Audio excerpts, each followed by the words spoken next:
चलिए बात करेंगे प्रदेश के मौसम की मिजाज की।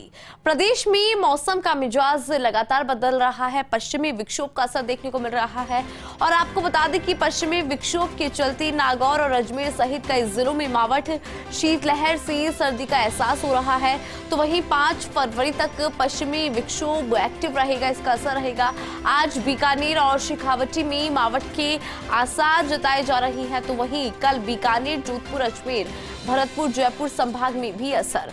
तो वहीं आपको बता दें कि 5 फरवरी को भरतपुर संभाग में देखने को मिलेगा पश्चिमी विक्षोभ का असर। तो कुल मिलाकर प्रदेश में मौसम का मिजाज बिल्कुल बदलता हुआ नजर आ रहा है।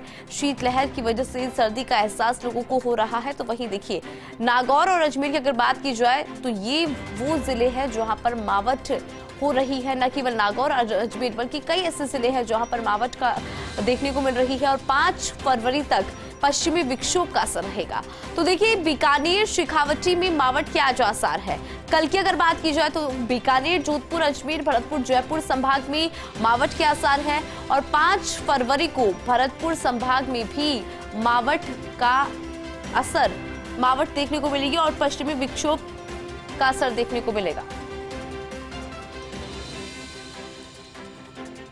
और अधिक जानकारी के लिए हमारे साथ हमारे सहयोगी उदयपुर से जुड़ रही हैं और साथ ही हमारे साथ हमारे सहयोगी माउंट आबू से जुड़ रही है। सबसे पहले नारायण के पास आना चाहेंगे। नारायण, चूंकि आप खुद झीलों की नगरी में मौजूद है, अगर बात करें उदयपुर की तो कैसा है वहां का मौसम का मिजाज?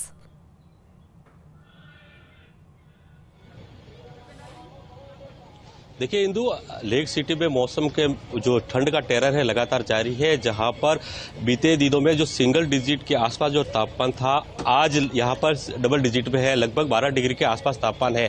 आज यदि मौसम की बात करें तो पहाड़ों और मैदानी इलाकों में कोहरा जमा हुआ है, जिससे अब आने वाले दिनों में जो ठंड का असर है, कल शाम से मौसम में एकाएक बदलाव आया है, जिससे ठंड बढ़ी है। और जैसे मैदानी इलाकों और पहाड़ी इलाकों में कोहरा छाया हुआ है, ऐसे में आने वाले दिनों में जो पश्चिमी विक्षोभ जो सक्रिय हो रहा है, जिससे उदयपुर जिले में और उदयपुर संभाग में जो मावठ होने के आसार प्रबल बताए जा रहे हैं। जी इंदु, बिल्कुल, क्योंकि झीलों की नगरी है और यहाँ पर हम देख पाते हैं कि जो मौसम का मिजाज है वो हर दिन बदलता है। लेकिन माउंट आबू में फिलहाल कैसा है मौसम का मिजाज, वो भी हम जरा जान लेते हैं। तो कमलेश लगातार हमारे साथ बने हुए हैं। कमलेश, अगर बात करें माउंट आबू की, पर्यटक की दृष्टि से कैसे देख रहे हैं आप इसको, क्योंकि मौसम का मिजाज हर रोज बदल रहा है, नई सुबह अलग मौसम के साथ निकल रही है, क्या कहेंगे कमलेश?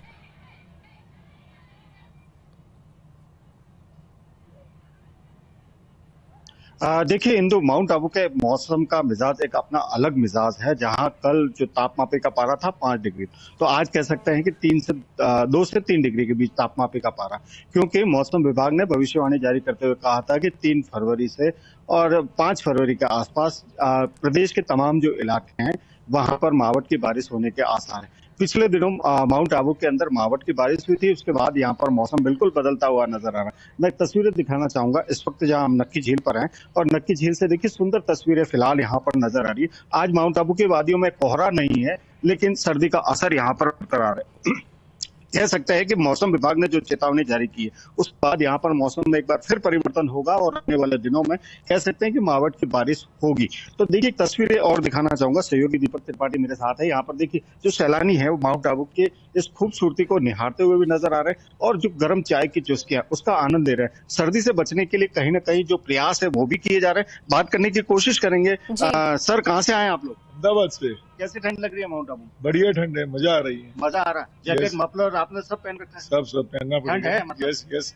देखिए इंदु, यहाँ पर जो सैलानी है, क्योंकि आज वीकेंड है और वीकेंड के चलते सैलानियों का भी आने का क्रम है, तो कहीं ना कहीं मौसम का जो परिवर्तन है उसका लुत्फ उठाने के लिए सैलानी तो आ रहे हैं, लेकिन स्थानीय लोगों की कहीं ना कहीं परेशानी बढ़ेगी। दूसरी बात, किसानों की बात की जाए तो किसानों के लिए ये मावठ की बारिश एक तरफ तो वरदान है, क्योंकि गेहूं की फसल के लिए मावठ की बारिश एक अच्छे संकेत देती है और बम्पर पैदावार के जो संकेत है मावठ की बारिश देती है। लेकिन वहीं दूसरी ओर सरसों और सौंफ, 2 ऐसी फसलें हैं जिन पे पकने को तैयार है, और ऐसे में यदि मावठ की बारिश होती है तो किसानों को बड़ा नुकसान होने की संभावना। जी बिल्कुल कमलेश, क्योंकि किसानों के लिए एक तरफ तो ये वरदान साबित हो रहा है, लेकिन अगर आम लोगों की बात करें तो उनके लिए परेशानी का सबब बन रहा है।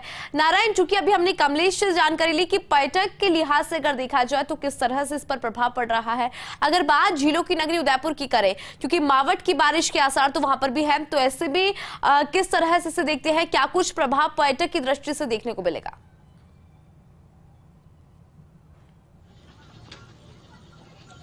देखिए, इंदु, लेक सिटी एक अपने आप में अपने सौंदर्य में यहाँ की विरासत, यहाँ का जो प्राकृतिक सौंदर्य है उसके लिए एक प्रसिद्ध मानी जाती है। यहाँ पर 7 समंदर पार से भी पर्यटक यहाँ पर एंजॉय करने के लिए आते हैं। ऐसे में लेक सिटी में जो ठंड है उसकी ठंड को देखते हुए लेक सिटी में पर्यटक एंजॉय करने के लिए आते हैं। ऐसे में यदि अपन 2023 की बात करें तो 50 लाख के आसपास पर्यटक, जो देशी और विदेशी पर्यटक है, जो लेक सिटी में आए हुए हैं। ऐसे में यहाँ पे लेक सिटी को जो नवंबर, दिसंबर और जनवरी और फरवरी के जो आसपास जो ठंड होती है इसको एंजॉय करने के लिए दूर दूरा से आते हैं। कमलेश बात कर रहे थे कि मावठ की फसल के बाद में जो ये फसलों में नुकसान की बात, यहाँ पर जो वल्लभनगर, मावली और चित्तौड़ के जो आसपास के जो एरिया है यहाँ पर अफीम की पैदावार होती है। यहाँ पर अफीम की पैदावार होने के कारण यदि मावठ होता है, यह भी अफीम की डोडे जो आने शुरू हो गए हैं, ऐसे में यदि मावठ होता है तो उन फसलों को नुकसान होने की प्रबल आशंका जताई जा रही है। ऐसे में जीरा और अन्य जो फसलें उस पर भी नुकसान है, लेकिन गेहूं की फसल के लिए ये मावठ संजीवनी बनके किसानों के लिए होगा। जी इंदु।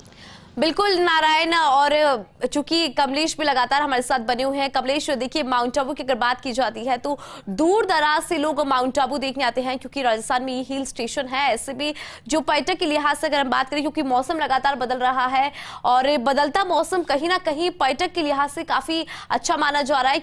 तो हम देख भी पा रहे हैं कि गुजरात से भी जो पर्यटक है वो यहाँ पर पहुंच रहे हैं, अलग अलग राज्यों से, अलग अलग जिलों से माउंट आबू में जो पर्यटक है आ रहे हैं। कमलेश,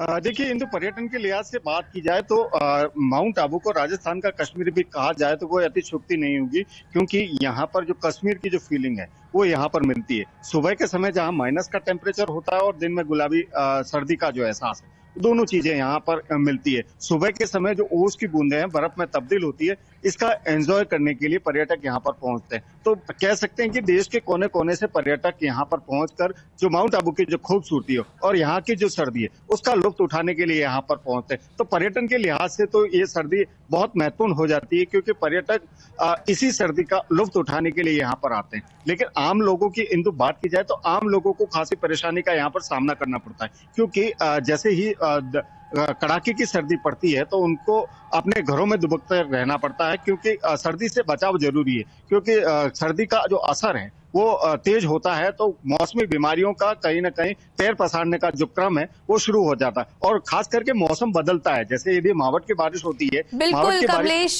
क्योंकि यहाँ पर ध्यान भी रखना होता है। आपने जानकारी दी उसके लिए कमलेश आपका बहुत बहुत शुक्रिया। तस्वीरें भी आपने दिखाई। नारायण, आपका भी बहुत बहुत शुक्रिया, तस्वीरें और जानकारी आपने साझा की। और चलिए